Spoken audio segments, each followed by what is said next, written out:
Assalamualaikum warahmatullahi wabarakatuh. Waalaikumsalam. Apa kabar sobat-sobat Omah Mikir yang luar biasa? Saya kali ini berada di kota Semarang. Nah ini saya bersama seorang seniman top kota Semarang. Orangnya energik, produktif, dan dia punya studio di sebuah tempat yang menurut saya istimewa, yaitu di sebuah penginapan, dan di salah satu kamar di penginapan namanya Ton Hotel dipakai studio oleh pelukis Semarang yang bernama Mas Kokoh. Nah, apa kabar, Koh? Sehat, Mas. Mas Juli semoga juga sehat, Mas. Alhamdulillah. Nah, kalau saya Ustadz harus bilang begitu. Amin. Oke, Kok. Kita lama nggak ketemu, Kok, ya? Iya, Mas. Udah Hampir 2 tahun. Selama pandemi ini kita kayak orang nggak punya kenal gitu ya. Jadi satru-satruan. Karena biasanya sering ke Semarang. Nah, saya baru sekarang ini kayak balas dendam, walaupun hanya 2 hari di sini. Besok sudah pulang, maksudnya saya hari ketiganya saya harus pulang dulu. Ya, ini langsung saya sempatkan mengunjungi studionya Kokoh Nugroho. Sobat-sobat semua, mari kita obrolkan apa sih sebenarnya yang dilakukan Kokoh, ya, dan dalam rangka dia terus memproduksi dan berkreasi itu apa kegelisahannya dia selama ini, dan apa tema-tema sentralnya yang diungkapkan dalam setiap karyanya, dan kita akan obrolkan sampai ya nanti secukupnya. Sobat-sobat semua, Kokoh ini berkarya sudah sangat saya pelajari cukup lama. Di antara seniman Semarang, saya lebih menekuni seniman-seniman muda, ya, karena yang di atas Kokoh memang sudah banyak yang tidak terlalu aktif dan juga sebagian sudah meninggal, ya. Jadi ini generasi tengahan barangkali di era sekarang ini, tengah-tengah begitu, karena di atasnya sudah senior dan relatif kurang aktif berpameran, sementara adik-adiknya itu baru mulai tumbuh dan terus distimulasi oleh Kokoh untuk menjadi seniman yang profesional. Oke, Koh, berapa lama Anda sudah menekuni dunia seni lukis kira-kira? Dari semester 3 tahun 97-98. 97-98? Iya. Semester 3 saya sudah berpameran bersama, itu belum mendapat mata kuliah lukis. Wah, jadi kalau semester 3 sudah pameran, sementara belum mendapatkan mata kuliah melukis, tapi sudah berani pameran, nah kalau dosennya saya langsung lulus. Langsung dapat A, langsung sudah. Nah itu karena buat apa? Ya dilanjut-lanjutin, karena apa itu, seni lukis itu kalau sudah yakin bahwa ini adalah jiwa saya, dan yakin ini adalah dunia saya, dan yakin bahwa ini ekspresi saya, nah berarti dia sudah menemukan sesuatu. Atau memang pada saat itu Anda sudah merasa ini dunia saya, begitu? Ya, pada saat itu saya mendirikan komunitas berlima, terus bikin pameran namanya Komunitas Jabang Bayi. Komunitas Jabang Bayi. Kenapa disebut gitu? Karena menarik belum mendapat apa-apa, kita masih kayak bayi gitu. Oh iya iya, Komunitas Jabang Bayi. Ya, siapa saja tuh 5 ini? Itu saya, terus Yosi, terus Budi, terus Afi, terus Kentang. Wah, sekarang anak-anaknya yang lain kemana? Ada yang di Solo, ada yang jadi pengusaha, ada yang jadi polisi. Oh. Dan ada yang dimasak. Iya. Ya, karena namanya Kentang. Oke. Setelah mengalami pendidikan. Saya dengar Anda kan enggak sampai tamat kan? Iya, iya. Protolisasi kan, Iya. lulus dengan predikat summa cum laude. Jadi banyak kawan-kawan para pemuda atau mahasiswa yang potensial itu, termasuk mahasiswa saya sendiri, kalau memiliki energi kreatif itu terlalu meluap-luap dan sudah membangun link-link di luar kampus secara luas, memang kecenderungan itu satu, molor kuliah, memang selesai, tapi molornya minta ampun. Ya, tetapi itu tidak ada masalah sebenarnya, karena di satu pihak ada persoalan akademik, tapi di pihak mahasiswa, mereka memang sudah terlanjur asik di dunia seni. Dengan demikian dia langsung terjun dan meyakini itu adalah jalan hidupnya. Itu banyak di teman-teman yang tidak menyelesaikan studi. Ketika Anda tidak menyelesaikan studi itu, Anda menyesal nggak? Enggak, Mas. Kenapa tidak menyesal? Karena waktu itu saya memutuskan untuk karir saya di sini. Dan saya nggak butuh ijazah. Karena di dunia kesenimanan ketika saya punya ijazah, saya ingat omongannya Pak ini siapa, kurator Jakarta yang menggebu-gebu itu. Kalau kamu punya ijazah, kamu ketika gagal atau menemukan jalan buntu kesenimanan, kamu akan ambil ijazah itu dan ngelamar kerja jadi guru. Itu paling cepat. Tapi kalau kamu nggak punya ijazah, apa yang sudah kamu tekuni itu akan kamu pertahankan. Ya, ada benarnya juga ini. Jadi kalau kamu pegang ijazah, ketika kamu stres menjadi seniman, kira-kira bahasa gampangnya gitu. Lalu kamu ambil ijazah itu untuk ngelamar pekerjaan. Wah, begitu. Tapi nyatanya Kokoh mau menempuh segala risiko. Tetap yakin menekuni dunia seni. Dan sampai hari ini karyanya banyak sekali. Berapa gudang tadi saya lihat. Dan sudah dikeluarkan beberapa karya. Waduh, itu luar biasa. Nah, sekarang programmu dalam waktu sekarang ini apa fokusnya? Fokusnya untuk mempersiapkan pameran tunggal ini. Pameran tunggal. Iya. Di mana itu rencananya? Di Galeri Nasional. Ya, ini. Jadi dalam waktu yang tidak lama, kalau kemarin tidak ada pandemi, ya saya dengar kuratornya saya. Kita merencanakan pameran tunggal di Galeri Nasional dan sudah terjadwal waktunya. Bulan apa kemarin? November, ya, November tahun 2020 ya. Malah di periode Covid pertama. November 2020 kira-kira sampai Desember waktu itu ya, tanggalnya itu. Kokoh ini akan pameran tunggal di Galeri Nasional dan sambil menerbitkan monografi mengenai dunia kreatifnya dia. Penulisnya siapa kok? Penulisnya Pak Juli. Tapi belum jadi. Iya, karena terhambat pandemi. Terhambat pandemi. Nah, ini mudah-mudahan sobat-sobat, pandemi memang betul-betul segera sirna dari bumi kita ini, dan saya juga akan segera menyelesaikan tanggung jawab saya sebagai kurator yang dipercaya oleh Kokoh, dan sekaligus menuntaskan buku yang sebenarnya draftnya sudah saya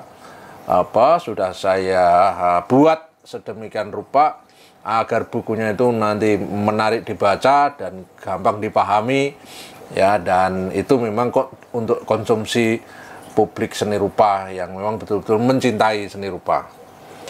Oke kau, jadi persiapan pameran di Galeri Nasional. Iya.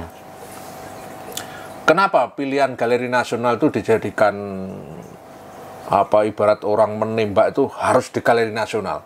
Menurut Anda apa prestisnya di Galeri Nasional itu? Pertimbangan saya itu kenapa harus di Galeri Nasional, karena selama ini yang saya tahu dan saya yakini bahwa ketika dunia lain melihat Indonesia, corong pertamanya itu Galeri Nasional.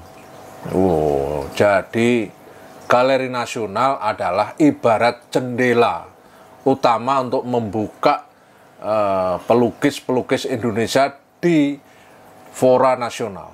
Jadi ketika orang melihat pameran di Galeri Nasional itu ibarat sudah mendapatkan satu sinyalemen atau prestis sebagai seniman yang diakui secara nasional. Ya, saya akui karena memang masuk di Galeri Nasional itu kan tidak mudah. Iya, Mas. Ada seleksi ketat. Ya, jadi kita diseleksi apa itu konsepnya, siapa yang berpameran, ya terus apa materinya, dan karena akan diuji dengan program-program yang lain ya sehingga pameran Anda itu memang kemudian dinilai oleh Galeri Nasional layak dipamerkan di sana. Nah, selain lukisan, Anda punya gagasan lain enggak untuk nanti dipamerkan di Galeri Nasional? Ada. Set spesifik itu dari paper, terus dari logam, sama beberapa karya-karya drawing dan lukisan di atas kertas. Untuk instalasi kemarin sudah dirancang, ada yang dari paper, cor logam, terus ada juga nanti selama ini yang sudah lama nggak saya lakukan adalah performance arts. Saya mau performance. Mau performance? Iya. Wah, ini ternyata selama pandemi itu bukannya dia tidur, tetapi mempersiapkan dengan banyak ide dan sebagian besar karyanya sudah disiapkan. Saya sebagai kurator tentu akan melihat semuanya dan akan memilih karya-karya yang nanti akan kita bingkai dalam satu teks kuratorial ya, dan penjelasan-penjelasan yang diperlukan ya, agar masing-masing karya yang akan dipertunjukkan kepada publik itu ya, ada lukisan di atas kanvas, terus kemudian juga lukisan di atas papers, kemudian ada instalasi, terus ada site spesifik, dan termasuk nanti ada performance arts. Nah, ini keren. Jadi lengkap, lengkap sudah.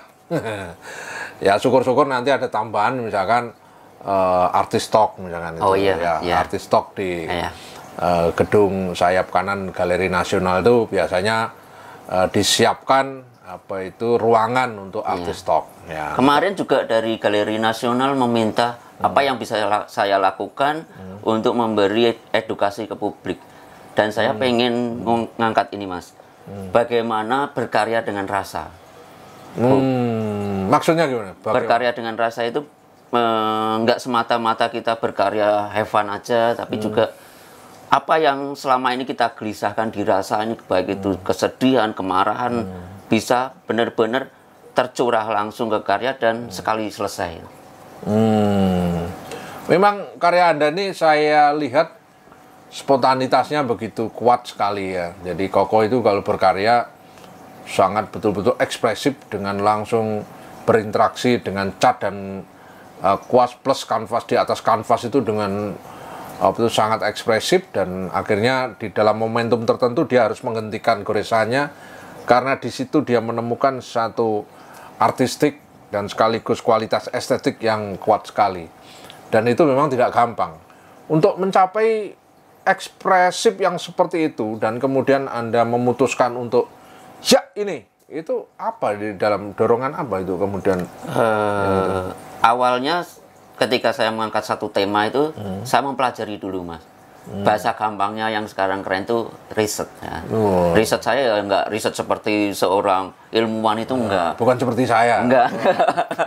Membaca, meresapi, kemudian saya rasakan. Saya ingat omongannya senior kita, Pak Joko Pegik itu, bahwa ketika mata melihat, mata memandang, kemudian jiwa dan rasa itu merasakan, apa yang kita lihat serap secara optik itu masuk dulu ke rasa kita, baru kita keluarkan melalui rasa. Jadi tampilannya itu nggak semata-mata apa yang kita lihat secara optik. Tampilannya tampilan rasa.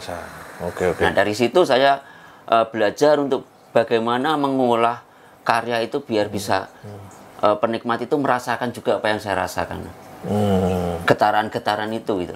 Iya, jadi ternyata sekalipun spontanitas dan itu ekspresi dari perasaan ya dari seorang Koko, diawali dengan intensitas pengamatan, terus pendalaman, kemudian perenungan ya dari satu topik atau kegelisahan tertentu, yang kemudian begitu itu sudah menemukan momentum, baru kemudian itu dilesatkan di dalam kanvas, begitu ya? Iya.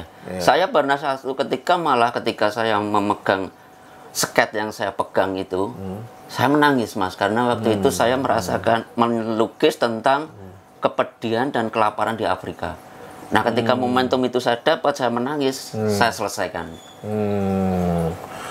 Begitu, sobat-sobat. Jadi ternyata perasaan itu penting. Nah, kok saya tertarik dengan kata rasa tadi ya, karena menurut saya makin hari itu yang namanya seni lukis kita dalam era hari ini yang disebut orang itu seni rupa kontemporer, itu kok makin apa ya, makin konseptual, makin kognitif ya, dan itu makin jauh dengan dimensi rasa itu sendiri. Menurut kamu apa begitu itu? Gejala apa gitu? Apa terlalu optik tadi atau menurut saya, Mas, ketika runtutannya sebenarnya ada di sebuah peristiwa yang terutama mereka yang belajar melukis ya, Mas ya. Mereka pertama seringkali pelukis itu kalau belajar itu melihat contoh dulu. Melihat contoh. Melihat contoh. Nah, ketika melihat contoh, meniru persis, selesai, bangga. Nah, ini itu keblingernya, sorry saya pakai kata keblinger karena terus menjadi kebiasaan. Mereka lupa bahwa kita punya rasa gitu loh. Rasa itu yang dari personal itu sebenarnya universal. Getaran rasa itu saya yakin ketika saya melukis kesedihan, maka orang di Eskimo, orang di Amerika, orang di Prancis akan merasakan pedih juga. Tapi kalau saya pakai bahasa yang katakanlah terstruktur, itu belum tentu di belahan dunia lain bisa diterima sama karena habitnya berbeda.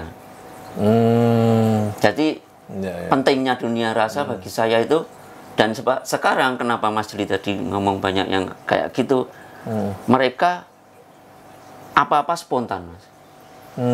Mencomot visual juga spontan, begitu banyaknya visual di Instagram, di Facebook, di Google, kemudian chat pun juga spontan, mau apa-apa langsung tinggal pilih pakai. Beda dengan yang saya dalami dulu itu semuanya proses, by proses. Ya, jadi justru melimpahnya materi, melimpahnya bahan, misalkan referensi visual dari berbagai belahan dunia, ya itu ternyata juga mereduksi fakultas hati. Ya kalau dulu orang itu tidak terlalu banyak referensi ya, zaman itu apalagi belum ada internet, maka betul-betul percaya diri pada perasaannya itu total. Tapi sekarang orang itu sedikit-sedikit ngerepek istilahnya lah, gampang-gampangannya itu sedikit-sedikit paling tidak buka internet, ya sehingga di situ mendapatkan banyak bandingan, banyak referensi yang sedikit banyak dilirik, sehingga menurunkan tingkat confidence pada cita rasanya sendiri itu. Ya, akibatnya memang banyak lukisan yang bagus secara teknik, tetapi kurang apa ya, kurang maknyes, kurang gereng istilahnya Widayat itu. Kurang gereng ya, kurang gereng. Nah, apa masih penting ya di era hari ini gereng atau rasa itu dalam seni rupa kontemporer sekarang ini? Menurut saya penting, Mas, karena itu benar-benar personal. Nah, personal diri kita itu ketika dikomunalkan akan nampak berbeda kalau gerengnya itu kerasa. Tapi kalau nggak ada gerengnya ya mirip-mirip itu akan terjadi. Ya. Jadi Kokoh tetap percaya sekali dengan gereng dalam lukisan atau dalam karyanya dia itu. Dan gereng itu kata-katanya Widayat yang sangat terkenal.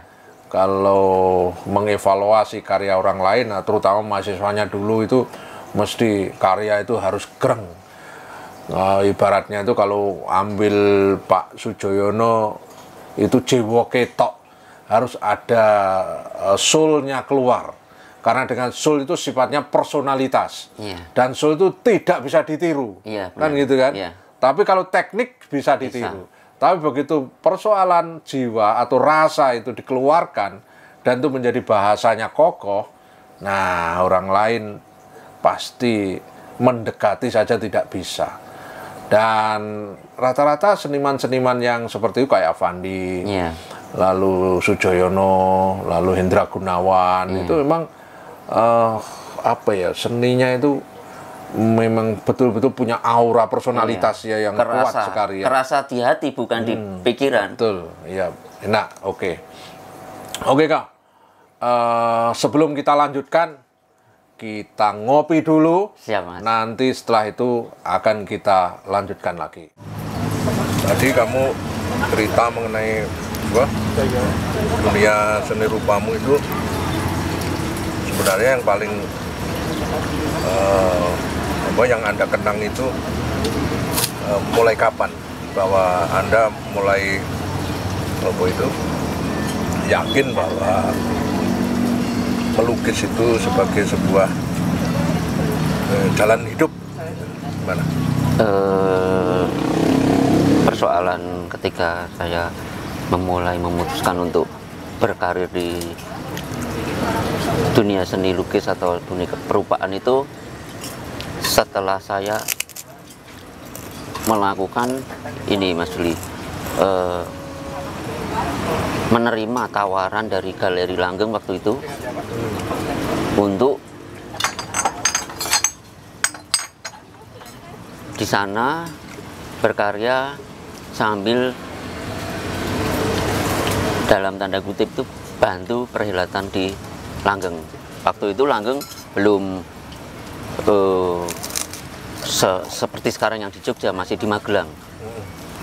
Itu tahun-tahun pertama Langgeng buka itu. Tahun berapa, masih ingat? 2000. 2000 persis? Iya, 2000. Saya di sana sekitar 1,5 tahun. 2000 sampai 2001. Maksudnya di sana itu dikontrak atau apa? Diberi fasilitas. Di fasilitas studio 4 orang itu. Saya, Basuki, terus Mas Untung itu asli Magelang, sama Kentang itu Solo. Dari situ saya lebih semacam disadarkan bahwa kamu di sini tempatmu,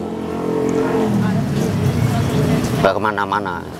Walaupun sebelumnya saya masih sudah melakukan beberapa kali pameran, beberapa kali performance arts di seputar kampus dan di luar kampus. Di situ seakan-akan peneguhannya kembali, diteguhkan kembali. Walaupun sebelumnya juga saya sudah yakin bahwa jalan hidup saya di sini. Ketika semester 8 itu saya mengambil mata kuliah pilihan itu lukis dan grafis. Tadi yang menarik sudah di Langgeng. Iya. Terus setelah itu waktu di Langgeng itu semester berapa itu? Di Langgeng itu semester 10-an. Padahal semester 10 berarti kan tinggal dikit selesai ya? Iya. Terus kenapa memutuskan untuk keluar kuliah? Itu keputusan berat sebenarnya, Mas. Di samping karena faktor ekonomi juga, yang kedua juga karena seperti yang tadi saya ceritakan di awal itu bahwa bukan yang ini, yang ijazah saja. Iya, soal ijazah itu. Yang kedua, orang tua saya kan juga pegawai negeri yang harus udah pensiun menghidupi 7 orang anak. Saya paling ragil. Anda paling ragil? Iya. Dari berapa saudara? Dari 7 bersaudara. Orang tuamu apa? Sebagai apa? Panitera kepala di Pengadilan Negeri Semarang. Halo ibu? Ibu rumah tangga aja. Tapi yang aktif di dunia ini dari 7 saudara itu? Ada 3, saya, kakak nomor 2 dan kakak nomor 5. Seni rupa semua? Iya, seni rupa. Yang satu IKIP, seni rupa IKIP Semarang, yang kakak nomor 5 itu isi Jogja, ambil diskonvis. Tinggal di mana sekarang? Sekarang yang dari lulusan di situ tinggal di Jakarta, yang dari IKIP Semarang itu tinggal di Semarang. Guru berarti? Bukan, desainer.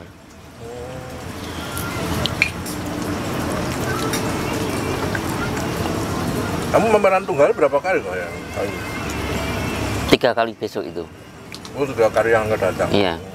Yang pertama bikin pameran project itu K9 project di Rumah Seni Kayangan. Yang kedua Kertas Koko di Galeri B9 UNES. Yang ketiga di Galeri Nasional itu nanti. Oh, akan datang ya? Iya. Saya terkesan dengan kegiatanmu terkait dengan kolektif ya, membentuk gerakan-gerakan di Semarang. Iya. Ya, bisa diceritakan dong pengalaman berada di kolektif-kolektif itu seperti apa dinamikanya di Semarang? Mulai serius berkomunitas itu ketika Pak Ari Setiawan itu almarhum mengundang saya ke rumahnya di Muradi itu, kemudian menawarkan tempat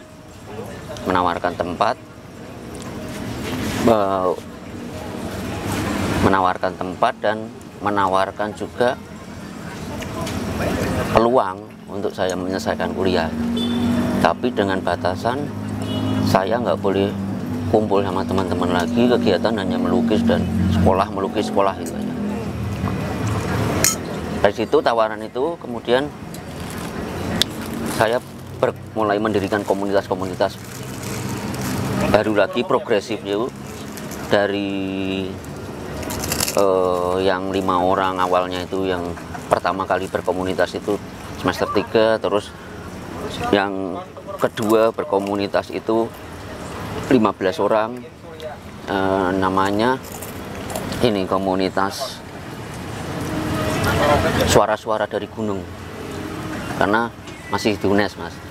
Kemudian yang ketiga itu berkomunitas itu inisiasi saya sendiri, Rumah Pensil itu. Kemudian berkomunitas lagi dengan inisiasi teman-teman 36 derajat, komunitas 36 derajat. Kemudian berkomunitas lagi komunitas ini atmosfer. Kemudian berkomunitas lagi yang terakhir itu ini kemarin yang saya memberikan workshop lukis kelas 8 itu. Dari sekian komunitas yang masih aktif yang mana? Apa semua aktif? Oh, komunitas Katulistiwa ada lagi. Yang masih aktif sekarang ini kelas 8 itu yang masih melakukan pergerakan untuk pameran-pameran. Udah apa di mana pameran? Terakhir di Biennale Jateng 2. Oh, Biennale Jateng 2 ada ya? Iya. Mereka bikin instalasi. Saya udah lepas, Mas, itu. Saya cuman ngopiak-ngopiak bahasa gampang ini. Tapi mereka yang gerak sendiri semua. Karena saya batasi bahwa di sini harus ada regenerasi. Ngompori aja ya. Dan komunitas yang menurut saya pamerannya paling keren itu ketika kita melakukan perlawanan terhadap Biennale Bali. Wah, apa itu? Menarik. Waktu itu karena kita nggak bersepahaman tentang posisi kurator Biennale Bali, kita membuat tandingan gitu. Oh, kalau nggak salah itu 2005 lah katanya. Iya, 2005. Dan pameran yang kedua yang posisinya agak penting juga 100 tahun Sujoyono. Di mana ya? Di Galeri Buati itu benar-benar pameran yang kita inisiasi sendiri tanpa koordinasi ataupun meminta dana dari Yayasan Sujoyono. Sementara di Bandung juga ngadain itu. Bandung dan Jakarta. Galerinya Buati itu gimana kabarnya sekarang? Galeri Buati sekarang vakum, tapi kemarin ngobrol-ngobrol ada inisiatif lagi untuk dihidupkan lagi menjadi ruang pamer. Iya, itu mestinya harus terus dihidupkan ya. Iya. Dan salah satu apa itu jalannya Pak Sarutomo ya. Iya. Termasuk untuk merawat semangatnya Mbak Ati. Iya. Karena saya lihat di Semarang itu memang apa, selain ada infrastruktur kayak Galeri Semarang ya, dan yang lain-lain itu kan apa, banyak kolektif di sini, banyak komunitas ya. Iya. Komunitas hingga di luar aktivitas galeri komersial kayak Galeri Semarang itu kan ya dalam kondisi sekarang kan makin jarang kan ya. Iya. Jarang ada pameran. Maka solusinya ya gerakan-gerakan di luar galeri itu, entah bentuknya apa saja, itu bisa terus eksis. Iya. Dari apa, sekarang kembali ke ini aja dulu, kembali kepada kekaryaan Anda dulu. Tadi saya dapat insight dari apa yang Anda lakukan itu tentang spontanitas, tentang rasa, tentang bagaimana menghayati apa itu gejala kehidupan yang tidak hanya dilihat secara optikal, tidak hanya secara fisik, tapi lebih pada apa itu refleksi, merenungkan sesuatu di balik apa yang ada di fisik itu. Memang Anda punya kesenangan membaca buku-buku filsafat begitu? Iya. Kesukaan membaca buku filsafat itu saya mulai ketika menginjak bangku perkuliahan, kemudian mempelajari filsafat barat, dapat materi filsafat juga, filsafat ilmu itu waktu itu yang ngajar kalau nggak salah Pak Cecep, Profesor Cecep. Filsafat ilmu, kemudian ternyata menarik kajian tentang filsafat itu. Apa yang nampak di belakang bukannya depan. Nah dari itu saya tertarik belajar filsafat, beli buku-buku sendiri walaupun dari loaan. Terus saya pada kecenderungan berikutnya saya belajar juga filsafat Islam. Filsafatnya saya mendengarkan kajian-kajian filsafat juga di YouTube juga yang Dr. Fahrudin itu. Terus filsafat Jawa juga. Sampai saya pada kesimpulan bahwa sebenarnya saya sendiri pun bisa berfilsafat itu ketika kita sudah mencapai pengertian makna di sebaliknya dari sebuah wujud atau apapun yang ada di dunia ini. Jadi Anda berpikir sendiri dengan reflektif itu sudah merasa berfilsafat. Itu termasuk kategori dalam kutip filsafat juga, Mas. Karena filsafat salah satu aspeknya adalah merenung, merefleksikan gejala kehidupan dengan berpikir secara mendalam, dan bisa jadi sangat radikal. Filsafat itu redik itu artinya akan sampai ke akarnya, berpikir sampai mendalam. Ya, sahabat-sahabat Rumah Mikir, saya bersama Kokoh Nugroho ini sedang cangkruk di sebuah tempat makan yang asik nasi ayam di pojok apa ini namanya, di pojok Simpang 5. Pojok Simpang 5.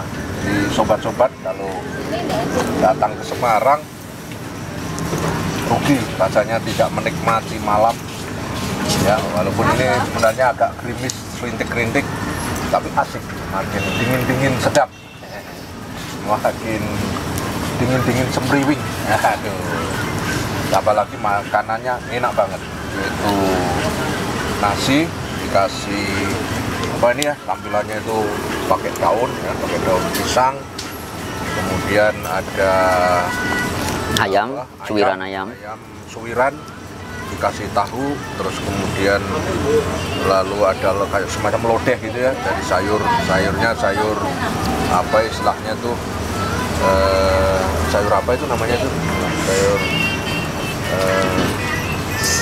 apa kalau di tempat saya itu krecek apa, krecek.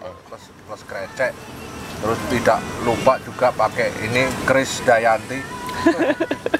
Jadi apa itu, sate usus ya, kalau orang Surabaya diplesetkan dengan Kris Dayanti ya, keris, jadi maksudnya itu sate usus ya, enak sekali. Dan kemudian tidak kalah pentingnya harus makan kerupuk, karena biar rame ya, silakan buktikan sendiri rasa dan suasananya.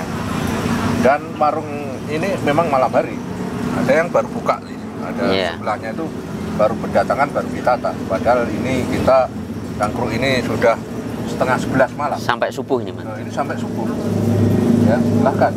Jadi kira nanti wah, saya bukan doang. Jadi silakan buktikan kalau saya bukan hoax. Nah, silakan. Dan ini juga bukan sponsor ya, terus saya terus nggak bayar, bukan itu ya. Jadi ini adalah suasana yang saya rasakan 2 tahun lebih tidak Cangkruk di sini ya. Biasanya memang kalau di kota Semarang ini seringkali dipakai tempat ngobrol-ngobrol sama kawan-kawan yang ada di sini. Nah, kita lanjutkan ya, kita ngobrol dengan seorang pelukis di Semarang ini yang mempersiapkan diri akan pameran tunggal di Galeri Nasional.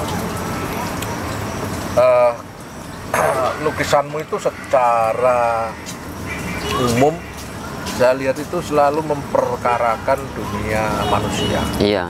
Menyentuh dunia, sisi tertentu dari dunia manusia. Iya. Kenapa kok tertarik dengan dunia manusia? Awalnya saya dulu memang dari pertama belajar melukis saya mempelajari figur. Dari sket terus sampai kemudian distorsi sampai hari ini figur-figur yang simpel sederhana itu, karena kemelekatan apapun itu tidak bisa lepas dari manusia, nggak bisa lepas dari sosok yang namanya sang hidup manusia ini. Jadi apa yang saya angkat itu hanya sebagai salah satu penggambaran apa yang terjadi di dunia ini dalam segala lini, karena manusia tidak bisa lepas dan dunia bumi ini tidak bisa lepas dari yang namanya unsur manusia. Cuman kadang di beberapa lukisan tertentu saya menghilangkan unsur manusia dan saya ganti dengan unsur benda. Kenapa? Penggantian itu memang memetaforkan manusia itu sendiri atau memang punya maksud yang lain? Karena manusia udah nggak penting lagi, Mas, di situ. Itu tidak penting. Manusia menjadi hamba benda. Oh. Nah, contohnya jadi apa? Bisa dikasih contoh. hamba benda contohnya kota. Kota ini saya ibaratkan rumah. Kota itu bisa jadi rumah, bisa jadi tempat berlindung, bisa jadi simbol ide. Dan ketika sudah menghamba ke situ, si manusia ini hilang. Karena yang dituju itu ketika mendewakan rumah, mendewakan pangkat, mendewakan jabatan, mendewakan materi, itu sosok ini hilang. Jadi menuhankan benda. Ya. Menuhankan benda. Ya, menuhankan benda. Ketika manusia itu menuhankan benda dan kemudian Anda melukisnya tanpa kehadiran tubuh manusia itu sendiri, sehingga yang akhirnya yang digambarkan benda itu sendiri. Iya. Nah, bukankah manusia itu memang punya secara umum ya, apalagi manusia hari ini, dalam konteks kehidupan yang penuh dengan snobisme itu memang itu kayaknya sudah menjadi apa tuh gejala umum. Apa itu Anda melihat itu sebagai gejala kemerosotan nilai-nilai manusia itu sendiri? Iya, saya melihatnya seperti ini, Mas. Sisi-sisi humanisme manusia itu kini semakin hilang. Sisi-sisi humanisme hilang. Karena memang manusia sebenarnya dilahirkan itu berkelompok, bermasyarakat. Nah, ketika kekinian semakin individual, apalagi menuhankan seperti bahasa Mas Juli, menuhankan benda, maka humanisme ini luntur. Bahkan ada beberapa itu yang hilang sama sekali. Humanismenya luntur ya? Ya. Rasa belas kasihnya ya merosot, rasa kasih sayangnya merosot, yang muncul adalah kekerasan, sifat ini apa, pengen dipatronkan, sifat pengen menguasai orang lain sebagai budak. Makanya saya sering meresapi itu bahwa perbudakan hari ini itu tidak hilang. Perbudakan hari ini itu masih. Dalam konteks apa itu perbudakan? Dalam konteks materialisme, contoh kebendaan, jabatan, strata ini, kerja, banyak Mas. Faktor-faktor yang perbudakan hari ini itu masih terjadi. Bahkan sekarang gelar aja diperbudak, diperbudak oleh gelar ya. Iya. Nah itu salah satu contohnya. Disebut dengan gelar akademik misalnya. Iya. Tidak ada konteksnya dengan gelar akademik harus menyebut. Misalkan ngundang gendurian tetangganya. Iya. Profesor. Kalau nggak komplit nggak mau datang. Undang anaknya sunatan.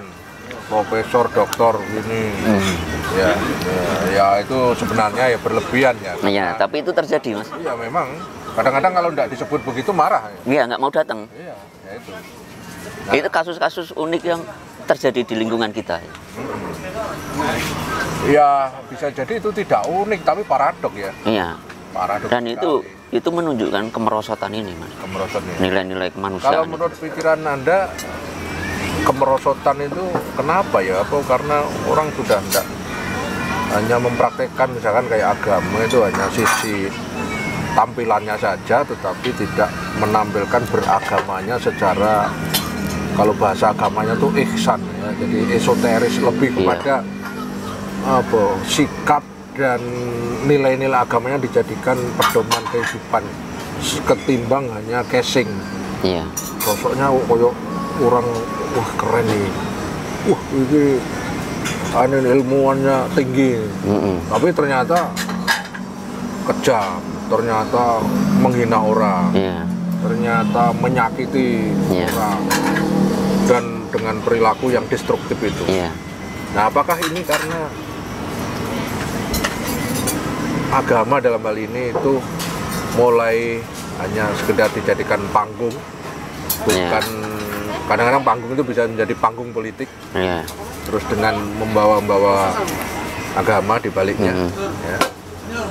Ya, itu menurut Anda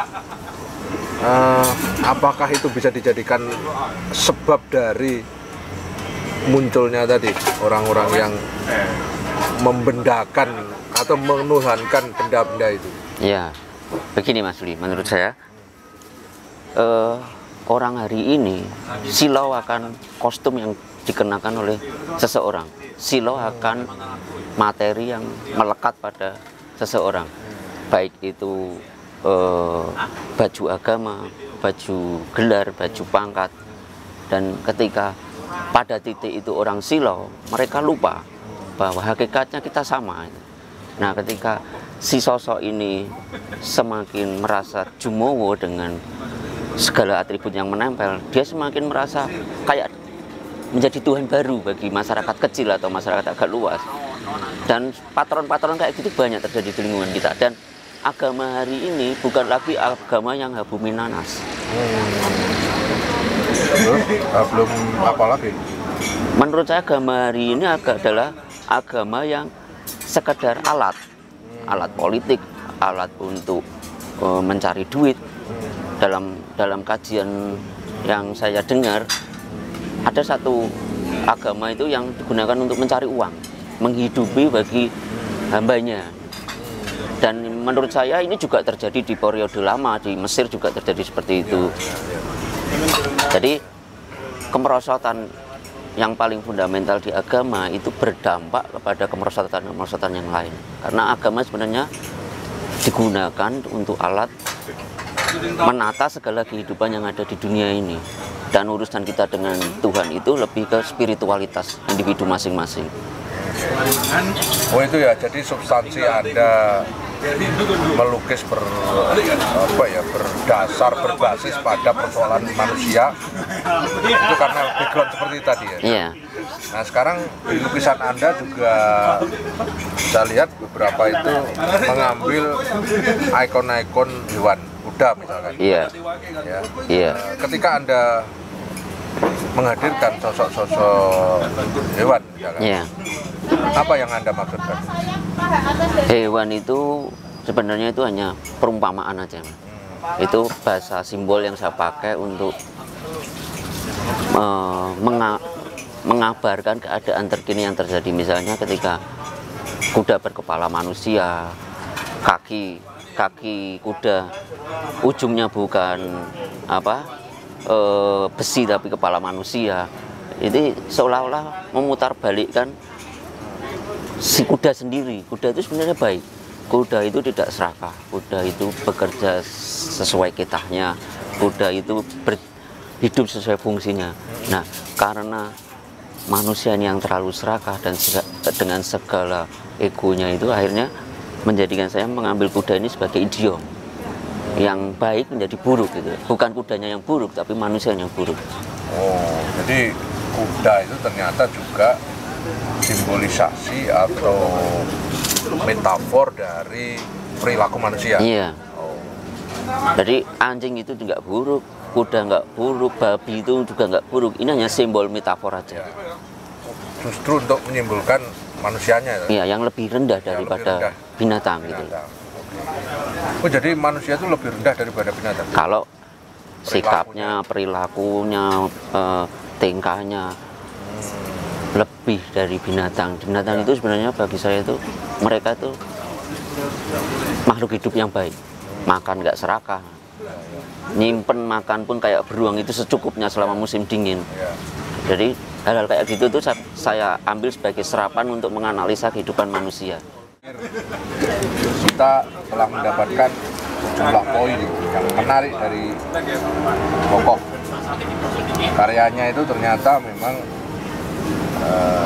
lebih merupakan satu kejujuran yang langsung diungkapkan dengan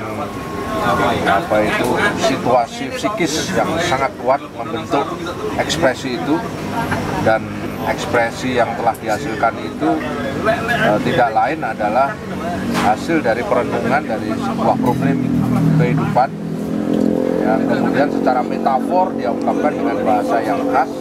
Ya, bisa memetaforkan itu dalam figur-figur manusia, juga dimetaforkan dalam bentuk hewan, juga dimetaforkan dengan bentuk benda-benda. Ya, jadi ini merupakan satu strategi seniman di dalam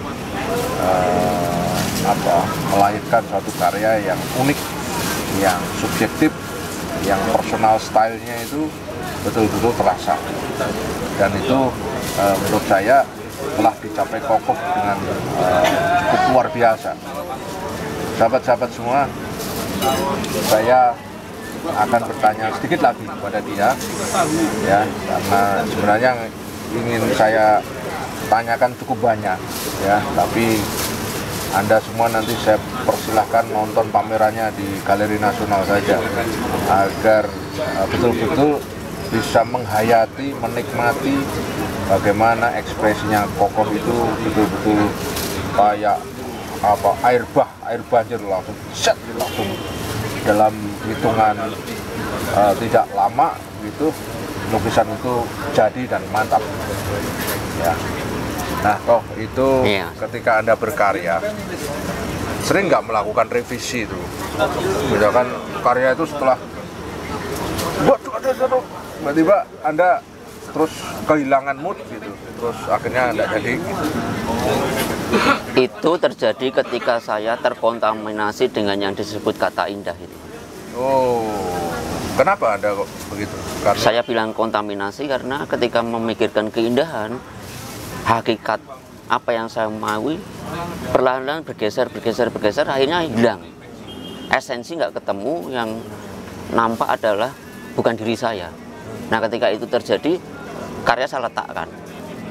Saya pernah juga membuat sebuah karya yang saya buat hanya dalam hitungan 15 sampai 20 menit.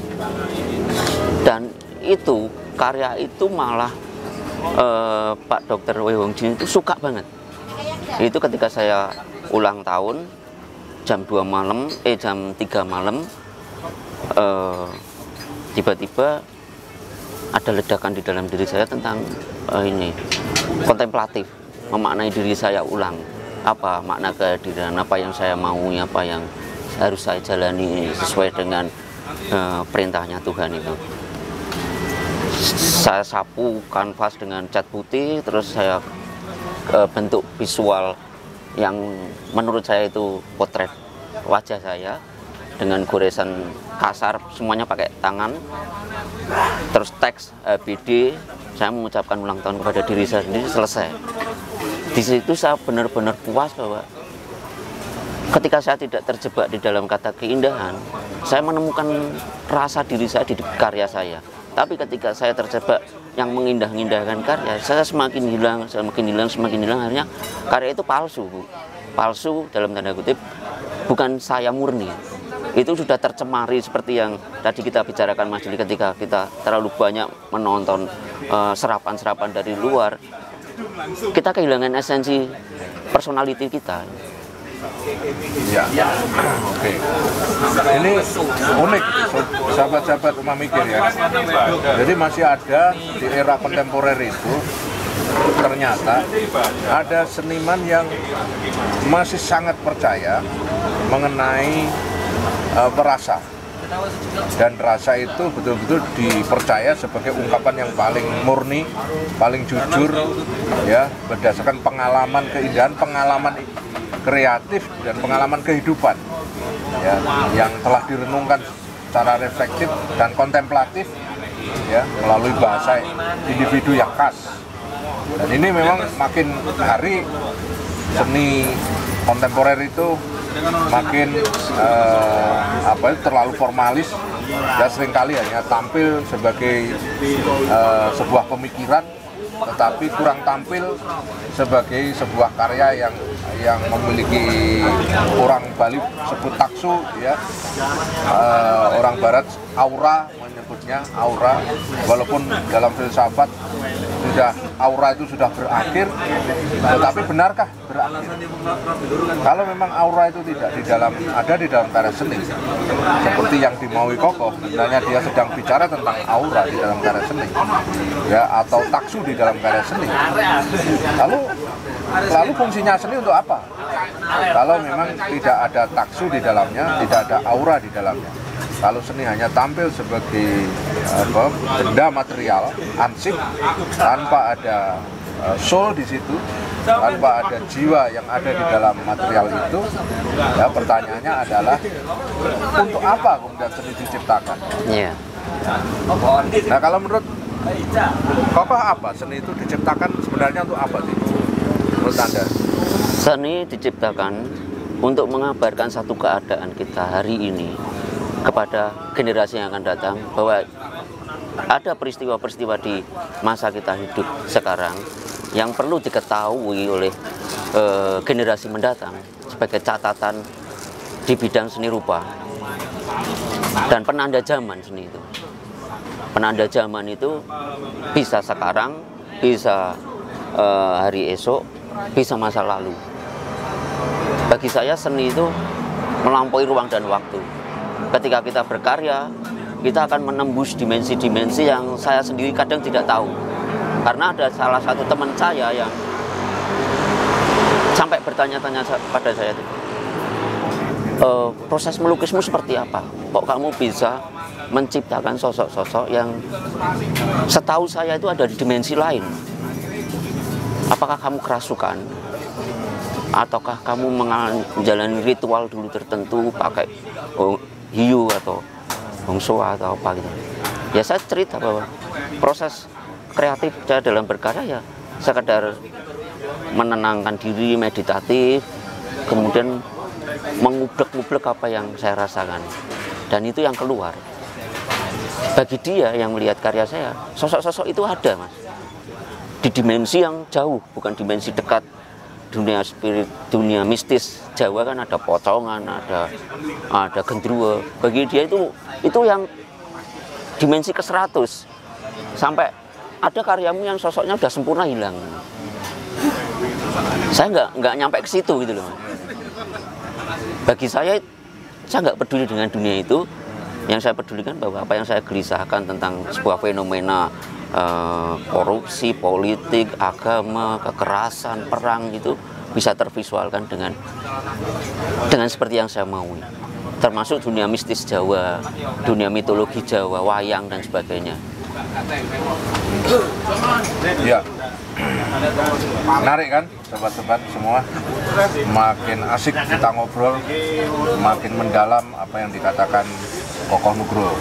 Ternyata dibalik apa yang terungkap secara visual dari lukisan-lukisan Kokoh Nugroho, ya itu ada banyak pikiran filosofis, ada banyak gagasan konseptual yang benar-benar dipikirkan secara matang, bahkan cenderung tajam.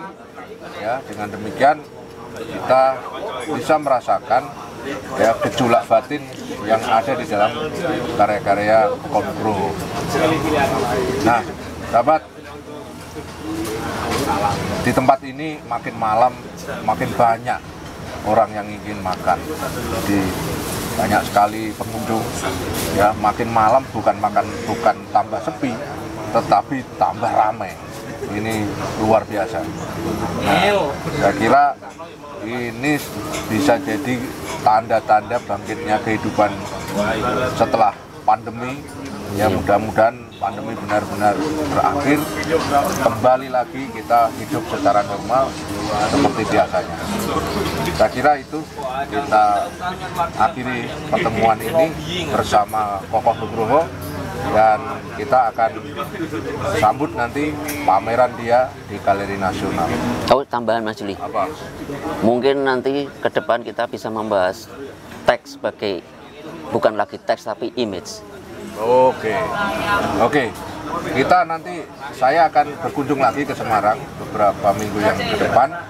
Ya, akan podcastan lagi dengan dia, akan mengkaji lebih dalam lagi, dan nanti akan saya podcastan dengan seniman lain di kota Semarang, sahabatnya Kokoh Nugroho, juga termasuk sahabat saya, tapi namanya masih saya rahasiakan.